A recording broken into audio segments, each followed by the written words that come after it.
So, a guy brought in this World War II mortar grenade launcher. This is a German mortar launcher, and it's, I believe we looked it up, it said 8cm on it. But what he's wanting to do is take this attachment off the front because he said it was decommissioned, and I guess in the process maybe another country added this on later, and he wants to bring it up to its original restoration. And so we're put on this daunting task. You can see all that cosmoline in there, so at least it was well preserved. But yeah, so he said he don't care what happens to this. We cut the welds, and we don't know if this is screwed on or slip on. And we've been trying to hammer it off. We put some penetrating oil on it. It ain't going anywhere. It's very solid. So I'm going to follow this line right here and take my cutoff wheel and cut off right here. As you can see, I've already started.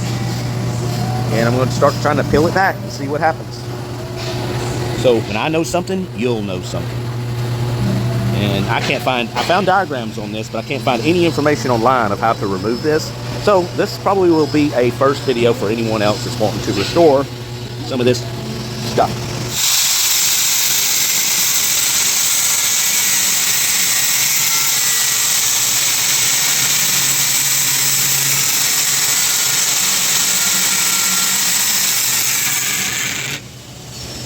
So I'm being very careful because he said he don't want this damaged in any way, obviously.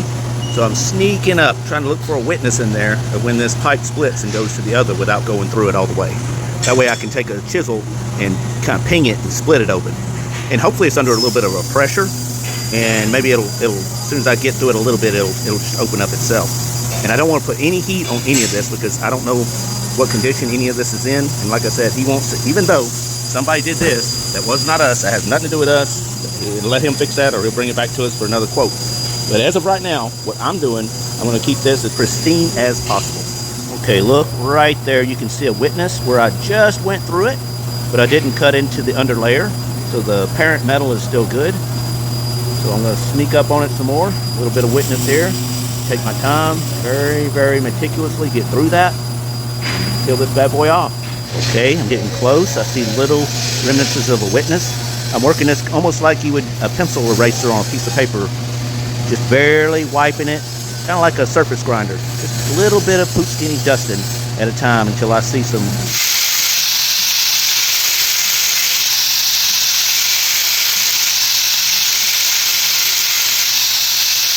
Okay, you can see here at the top where it's already split apart.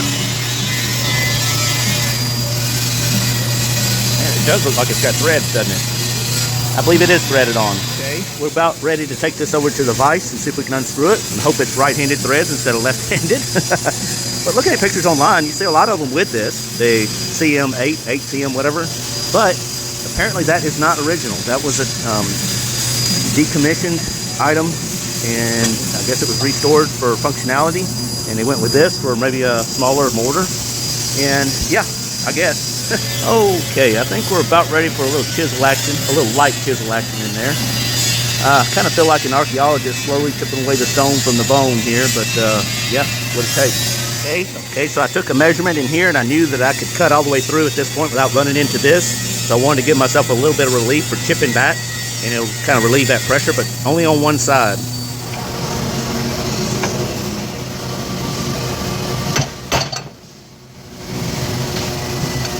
So I noticed that taking it and hitting it down on the table has much better gains, and it actually is split. See right there, split that, and it's also moved the threads a little bit. We're making progress. It also tells me that it is right-handed threads because we're going this way and we're getting a gap at the top. I don't want to go too crazy with this, so I'm going to squirt a little WD-40 down in here. And I'm also going to get some coal and let it penetrate for a little while and let it creep in there. And then I'm going to take it over to the table with the bench vise and the pipe wrench.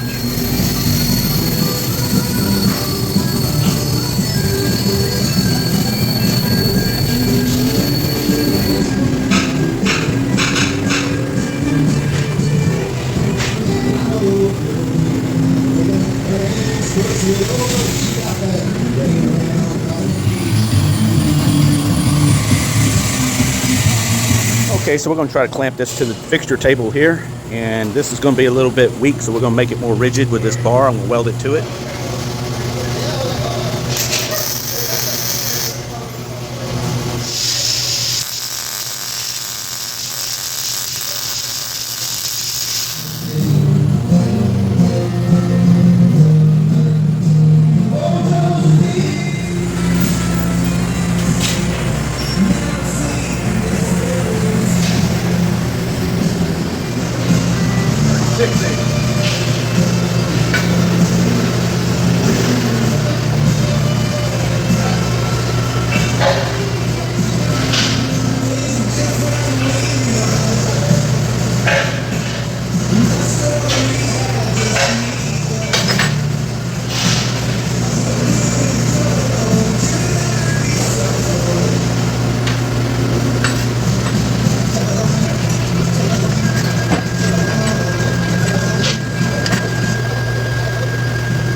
There you have it. That's what she looks like.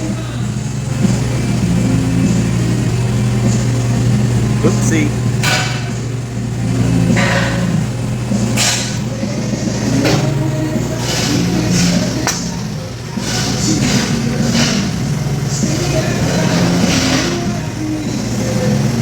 So we got the Cosmoline out of the way, and I wanted to show you these cool little hash marks.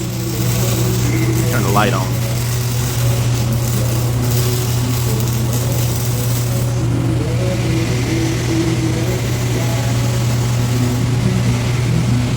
Okay, now I'll take my flat disc and I will feather down these welds. Okay, there's still a little wetness there, but I'm not going to go too deep in the parent metal. That's flush, so the rest is on them. Okay, so I cleaned it with a wire wheel. Now I'm going to go back with a cutoff wheel and kind of remove that little bit of an edge on all these welds. Kind of groove it, make it match its original cut there. All right, the other side cleaned up pretty nicely. Got it already grooved on the inside. Got a little wetness there, but again, that's on them. Last thing. Okay, so I have to repair this without getting any warpage whatsoever. So I'm gonna do this relatively slow and cold. But the first thing, I'm gonna run my cutoff wheel just to kind of clean some of the grease out here, then run the wire wheel over it. The threads, it is what it is. Can't do nothing about that. Well, maybe I can. But then I'm gonna get some acetone and clean it, weld it up, and then feather it down with the flat wheel.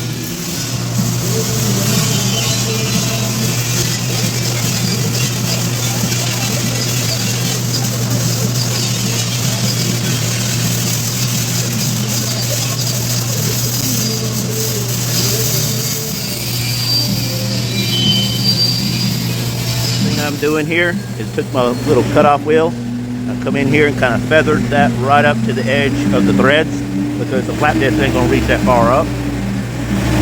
Okay, pretty good. Now take my wire wheel over the top of all that, and the last thing I want to do is check to see if the other piece fits. All right, looks good. Now we can mic it, and then we can also just run this old piece back on there and see if it still fits. See if it's got any egg shape in it or not.